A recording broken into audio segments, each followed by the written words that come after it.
araw mga ma'am sir, dito tayo sa Ramos pa rin. Ito lapit ng Barangay Hall yung ating tinitignan. Tapos ito naman papuntang Teplex to. Exit. So ganun pa rin mga 2 to 3 minutes. Tapos ito yung property. May sukat na 8,000 mahigit. Nalalagay ko po sa description natin yung eksaktong area. Napakalinis ng property. Pangalan mismo ng seller natin. Ito yung umpisa hanggang dun sa may may mais na yan. So parang 25 pataas yung kanyang frontage. Kagandahan po nito, nakatutok po dun sa Teplex mismo yung property na to. Dito sa part na to, along Barangay Road, may internet, mayroong kuryente, may nawasa sa property na to. Kanila din po to kasi magbabakod na sana sila, kaso ibibenta na. May 2 fish pan mga ma'am sir.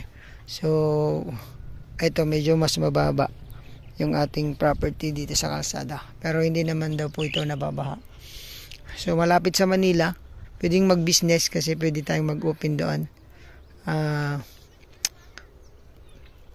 Dito naman sa may dadaanan ka pa rin dito kasi Barangay Road to. Ayan. Clean title to, napaka-updated tax. Tapos maganda yung place nito kasi malapit sa Barangay Hall. Ayan, paliparan po natin ng drone para makita nyo to. Baka magustuhan nyo po dito sa bayan po ng Tarlac, Ramos Tarlac. Ayan, ang lapit po ng Teplex nito.